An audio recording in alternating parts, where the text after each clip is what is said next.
18일자 말씀, 하나님께서 주시는 우리의 말씀은 갈라디아서 1장 1절에서 10절까지의 말씀입니다. 우리 한 절씩 교독하시고 마지막 10절 함께 읽도록 하겠습니다. 사람들에게서 난 것도 아니요 사람으로 말미암은 것도 아니요 오직 예수 그리스도와 그를 죽은 자 가운데서 살리신 하나님 아버지로 말미암아 사도된 바울은 함께 있는 모든 형제와 더불어 갈라디아 여러 교회들에게 우리 하나님 아버지와 주 예수 그리스도로부터 은혜와 평강이 있기를 원하노라. 그리스도께서 하나님 곧 우리 아버지의 뜻을 따라 이 악한 세대에서 우리를 건지시려고 우리 죄를 대속하기 위하여 자기 몸을 주셨으니 영광이 그에게 세세토록 있을지어다. 아멘. 그리스도의 은혜로 너희를 부르신 이를 이같이 속히 떠나 다른 복음을 따르는 것을 내가 이상하게 여기노라. 다른 복음은 없나니 다만 어떤 사람들이 너희를 교란하여 그리스도의 복음을 변하게 하려 함이라. 그러나 우리나 혹은 하늘로부터 온 선사라도 우리가 너희에게 전한 복음 외에 다른 복음을 전하면 저주를 받을지어다. 우리가 전에 말하였거니와 내가 지금 다시 말하노니 만일 누구든지 너희가 받은 것 외에 다른 복음을 전하면 저주를 받을지어다. 이제 내가 사람들에게 좋게 하랴 하나님께 좋게 하랴 사람들에게 기쁨을 구하랴 내가 지금까지 사람의 기쁨을 구하였다면 그리스도의 종이 아니니라. 아멘. 네, 오늘부터 갈라디아서를 함께 묵상합니다.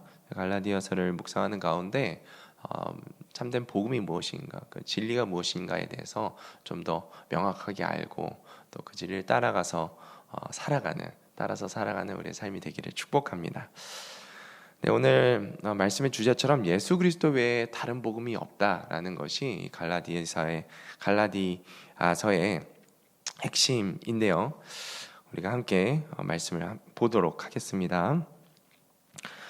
이 갈라디아서는 일단 저자가 바울입니다. 사도 바울이 갈라디아 교회들에게, 갈라디아 지역에 있는 교회들에게 보내는 편지인데, 이제 비시디아 안디옥이나 이고니온 그리고 더베, 루스드라 이런 지역들이 모여 있는 데가 이제 갈라디아 지역이었습니다. 그쪽에 이제 바울이 1차 전도 여행 때 그쪽에 가서 이제 복음을 전하면서 교회를 세웠던 것이죠. 그리고 그 지역에 이제 공동적으로 그 바울이 전하고자 하는 메시지를 이제 서신서를 통해서, 이 편지를 통해서 보내온 것이에요.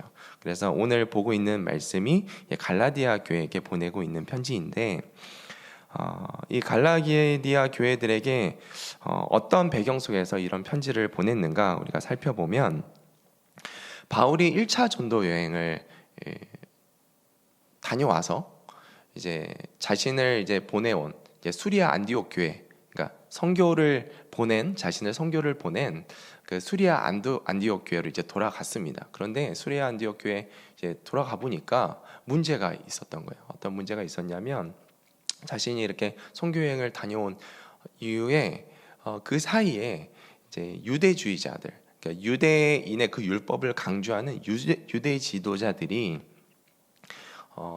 그 교회 안으로 들어와서 그 교회에서 성도로 있는 그 이방인들에게 이런 율법을, 이러한 이제 가르침을 하고 있는 것이죠. 예수 그리스도를 믿음으로 구원을 받는 것은 맞지만 이것에 할례를 더해야 된다. 율법을 따라서 절기를 지켜야 된다라고 하는 그 예수 그리스도를 통해서만 구원을 받을 수 있다라는 이 진리에 또 한 가지 어떤 율법의 행위나 어떤 할례 의식을 더하고자 했던 유대주의자들의 그런 행태들이 있었다라는 것이죠.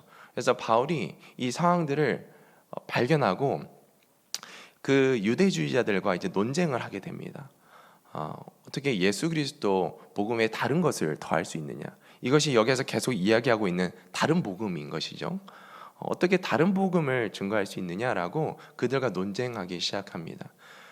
그래서 이 문제들 가지고 이제 논쟁이 더 이제 거세지고 이제 해결이 되지 않으니까 지금 이제 교회들의 머리 그 격이 되는 그 대표격이 되는 예루살렘 교회에서 이 문제를 해결하고자 바울과 그 일행들이 같이 이 문제를 가지고 예루살렘 교회로 내려가게 됩니다. 예루살렘 교회에 내려가서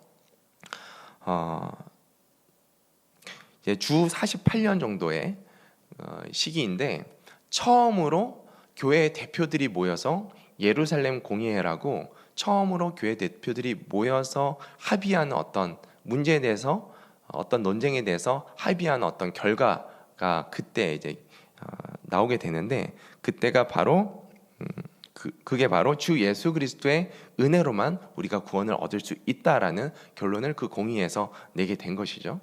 그래서 이제 유대주의자들의 그 의견들과 그들의 생각들이 잘못되었다라고 이제 판결이 난 거예요. 이것을 가지고 바울이 다시 수리 안디옥 교회로 돌아가서 이 문제에 대해서 예루살렘 공의에서 이렇게 판결이 났다. 그러니까 우리는 이것을 따라야 된다라고 이제 이야기를 한 것이죠. 이렇게 일단락이 된 것 같았는데 유대주의자들이 수리 안디옥 교회만 있었던 것이 아닌 거예요.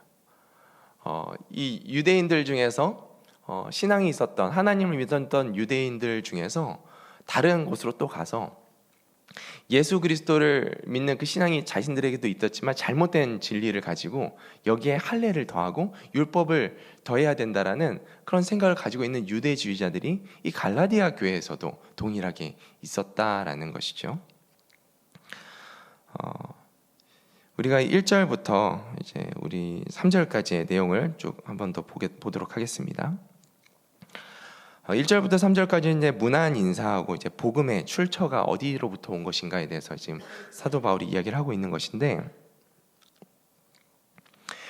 사람들에게서도 난 것도 아니요 사람으로 말미암은 것도 아니요 오직 예수 그리스도와 그를 죽은 자 가운데서 살리신 하나님 아버지로 말미암아 사도된 바울은 지금 이제 사도 바울이 문안 인사를 하면서 자신의 이 직분이 사람으로부터 시작된 직분이 아니다. 내가 지금 가지고 있는 이 복음을 전하는 사도로서의 이 직분이 보냄을 받은 자라는 의미거든요.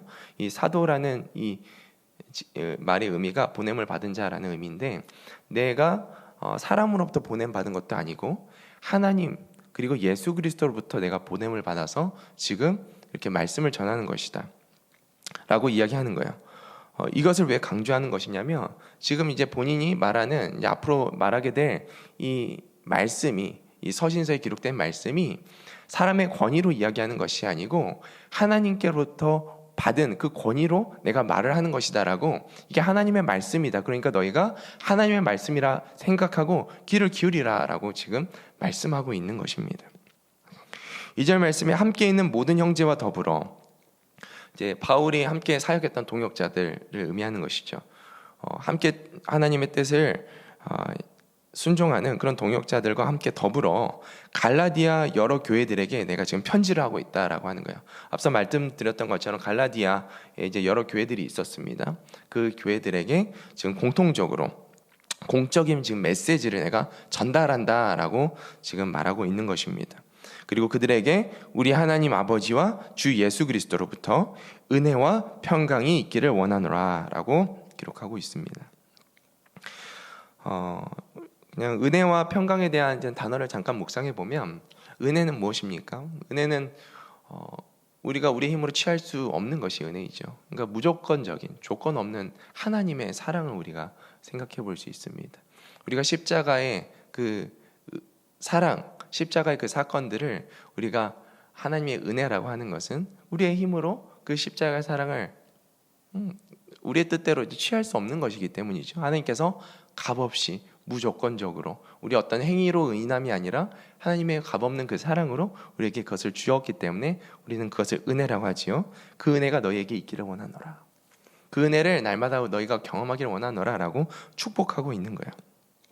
그리고 평강이 있기 원하노라. 우리가 평강이라는 단어를 묵상하면 평강을 우리가 언제 누리게 되는가? 사실 우리 삶 가운데 두려움이 찾아올 때도 있고 걱정과 근심이 찾아올 때도 있습니다. 그런데 이러한 것들을 다 물리치는 이 평강이 언제 찾아오는가? 하나님과 화목할 때 찾아옵니다.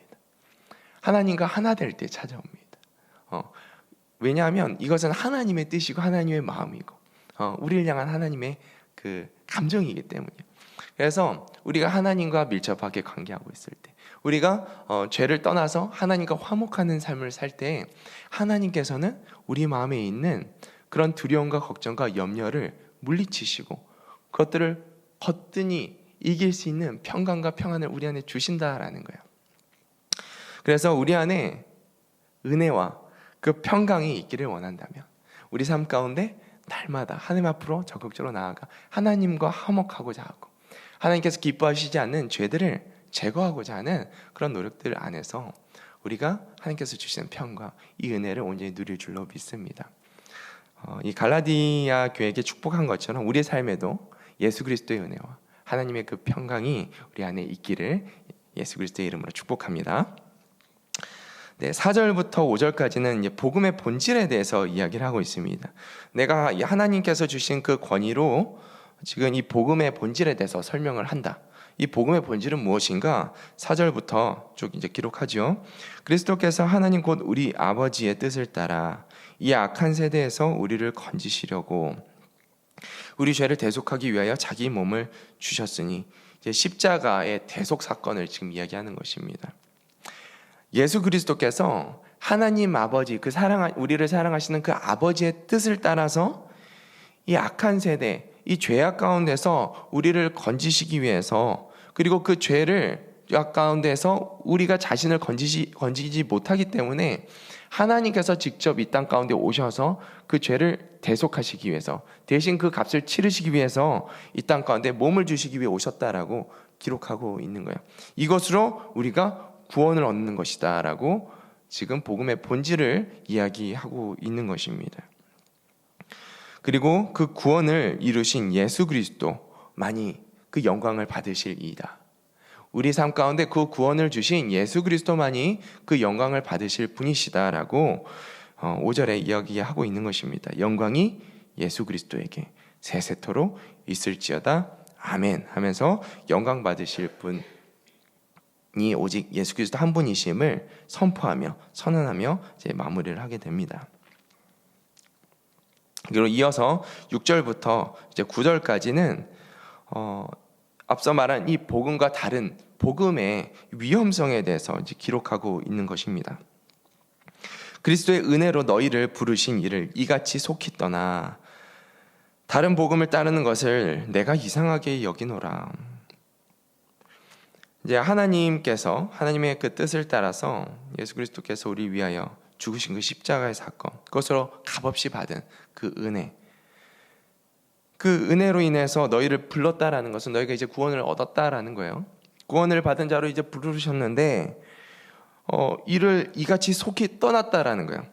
너무나 빠르게 하나님의 은혜, 하나님의 그 구원의 은혜를 버려버리고 다른 복음을 따르면 내가 굉장히 놀란다라고 이야기를 하고 있습니다. 다른 복음을 따르는 것을 내가 이상하게 여긴다, 굉장히 놀랍게 여긴다라고 이야기하고 있습니다. 다른 복음은 없나니 다만 어떤 사람들이 너희를 교란하여 그리스도의 복음을 변하게 하려 함이라. 여기서 말하는 이제 다른 복음은 앞서 말씀드렸던 것처럼 유대주의자들이 율법과 할례를 강조했던 것들을 의미하는 것이죠. 그들이 이런 다른 복음으로 순수한 그 그리스도의 복음을 변질시키고 있다, 너희가 그것을 깨달아야 된다라고 이 서신서를 통해서 지금 이제 전달하고 있습니다.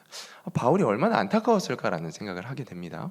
바울이 1차 전도 여행 때 그곳에서 전도하면서 굉장히 핍박이 많았습니다. 그래서 이제 루스드라에서 또 더베로 이동하면서 1차 선교 여행 때 사람들이 이제 핍박을 하니까 피해서 이동한 곳에서 복음을 전하고 또 피해서 이동한 곳에서 복음을 전하고 이런 일들이 있었습니다. 그렇게 이제 힘들게 복음을 전하고 이제 1차 선교 여행이 끝나고 이제 돌아왔는데 그런 좋지 않은 유대주의자들에 의한 그런 변질된 복음에 대한 소식을 들으니까 얼마나 안타까웠겠습니까? 그리고 그 사람들이 믿음이 얕았기 때문에 그 진리가 아닌 것에 쉽게 현혹되어지는 거야. 그러니까 넘어졌다. 어떻게 이렇게 쉽게 넘어질 수 있느냐? 어떻게 그 하나님의 은혜로부터 떠나갈 수 있는가? 라는 그 바울의 안타까운 심정이 여기에 담겨 있는 것이죠. 오늘날의 우리가 이러한 변질된 복음이 어디에 있을까라고 좀 생각을 해보면 몇 가지 예를 들어볼 수 있습니다. 첫 번째는 이제 행위 구원론인데, 우리가 어떤 행위를 더함으로써 구원을 얻을 수 있다라고 생각을 하는 거예요.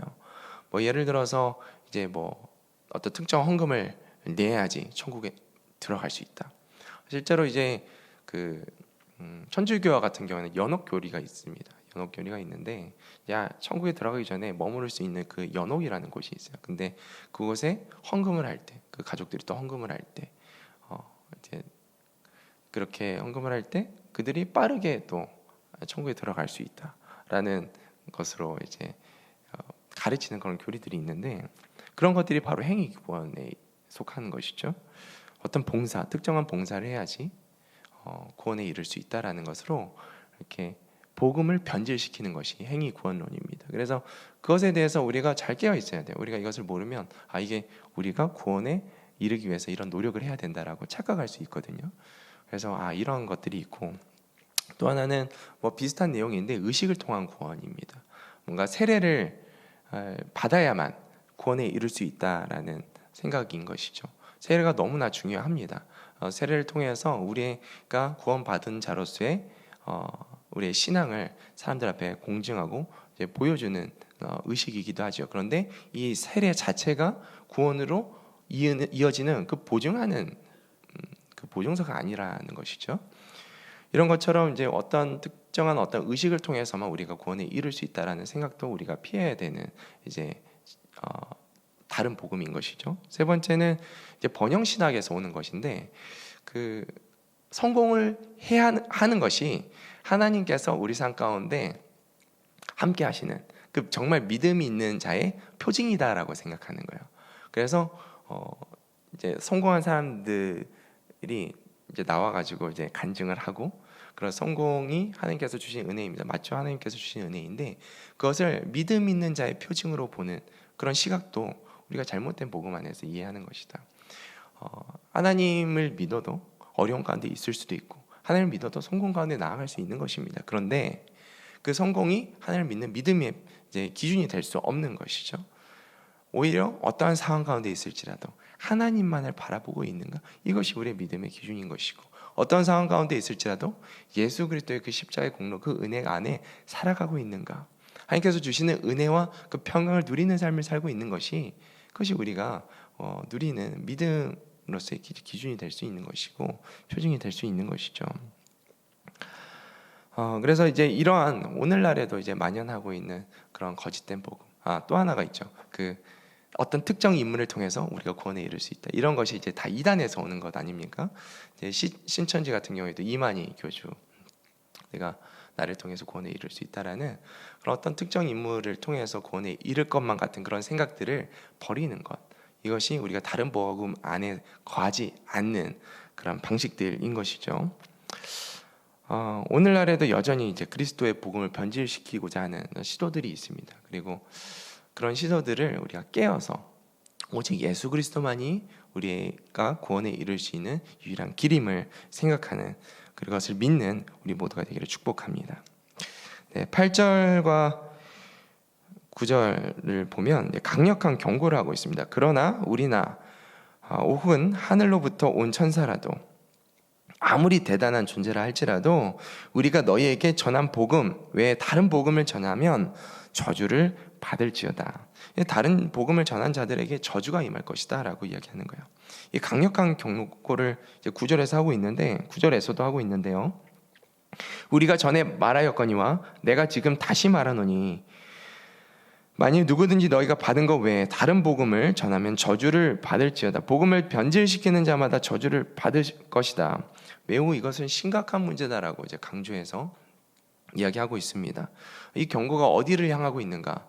첫 번째는 이 복음을 변질시켜서 다른 것을 전하고 있는 유대주의자들, 이 자들을 향하여서 말을 하고 있는 거예요.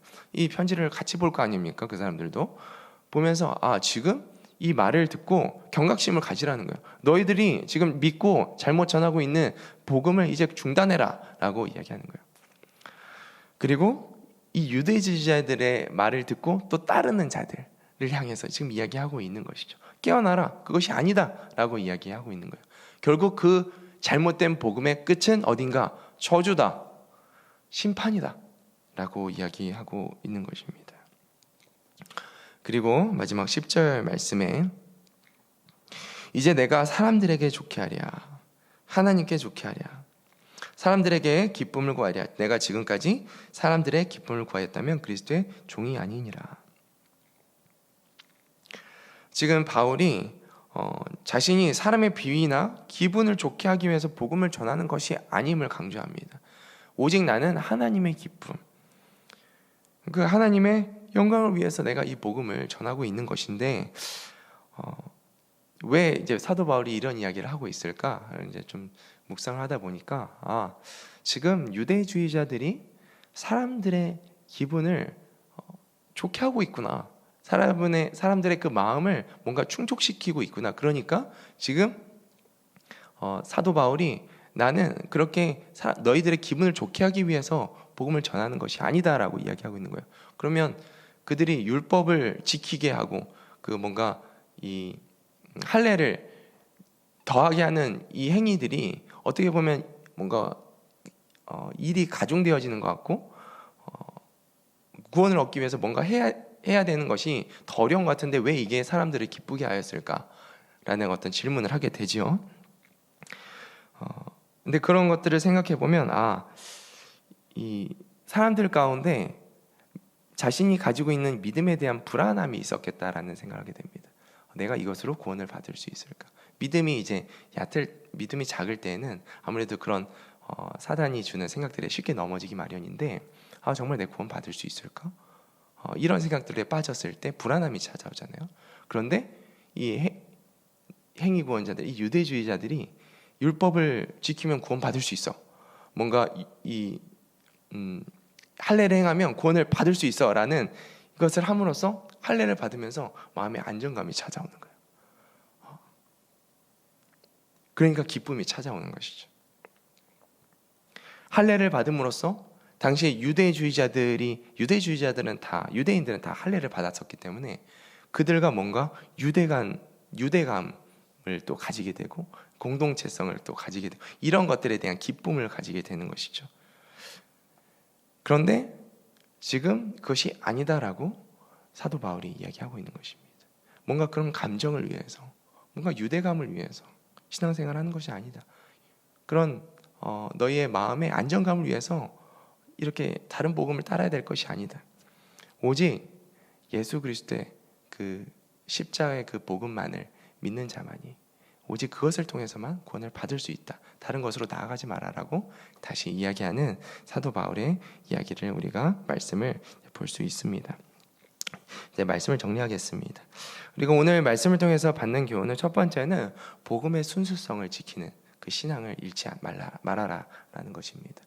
우리가 오직 예수 그리스도의 은혜로만 구원을 얻을 수 있다라는 것을 잊지 않는 것이 오늘 이제 말씀을 통해서 받을 수 있는 첫 번째 교훈이고, 두 번째는 거짓 가르침에 대한 그 분별력이 우리 안에 있기를 간구하라라는 것입니다. 성령 하나님께서 우리와 함께 하십니다. 성령 하나님께서 우리 안에 함께 하시기 때문에 우리가 거짓 가르침 가운데 나아갈 때 분명히 하나님께서는 우리 안에 탄식함으로 아님을 기도하는 가운데 가르쳐 주십니다. 그래서 하나님 우리 안에 이 거짓 가르침에 대한 분별력이 세워질 수 있도록 주님 은혜를 주십시오, 지혜를 주십시오 라고 할 때 그런 것들을 깨닫게 하시는 하나님 은혜가 있을 줄로 믿습니다. 그리고 마지막으로는 이 사람의 감정에 뿌리를 두는 신앙이 아니라 믿음에 뿌리를 두는 신앙을 가져라라는 거예요. 바른 복음에 뿌리를 두는 신앙을 가져라. 뭔가 유대감에 뿌리를 두지 않고 우리 안정감에 뿌리를 두는 신앙이 아니라 오직 그 진리에 기반한 믿음에 우리의 신앙을 뿌리를 두고 그렇게 우리가 신앙생활하는 저와 여러분이 되기를 예수 그리스도의 이름으로 축복합니다. 우리 함께 기도하겠습니다. 사랑과 은혜가 풍성하신 하나님 아버지, 예수 그리스도 외에는 다른 복음이 없음을 우리가 말씀을 통해서 또 깨닫고 또 배우게 하시며 감사를 드립니다. 오직 그 복음의 순수성을 지키는 신앙을 우리 안에 더하여 주시옵시고, 거짓 가르침에 대해서 분별할 수 있는 지혜를 우리 안에 허락하여 주시옵시고, 그리고 사람의 감정이나 사람의 생각에 우리의 신앙에 뿌리를 두지 아니하고 오직 하나님의 말씀에 우리의 신앙에 뿌리를 두어서 복음의 그 진리를 따라서 살아가는 참된 신앙, 그런 바른 신앙이 우리 삶 가운데 잘 자리 잡고 또 그렇게 자라날 수 있도록 지금 우리 삶을 인도하여 주시옵소서. 기도하는 가운데 우리를 만나 주시고 정말 하나님께로부터 오지 않는 생각들이 있다면 다 제거하여 주시고 또 주님께서 기뻐하신 그 뜻을 따라서 힘써 나아가는 오늘 하루가 될 수 있도록 주의 은혜 베풀어 주시옵소서. 우리 구주 예수님의 이름으로 감사하며 기도드립니다. 아멘.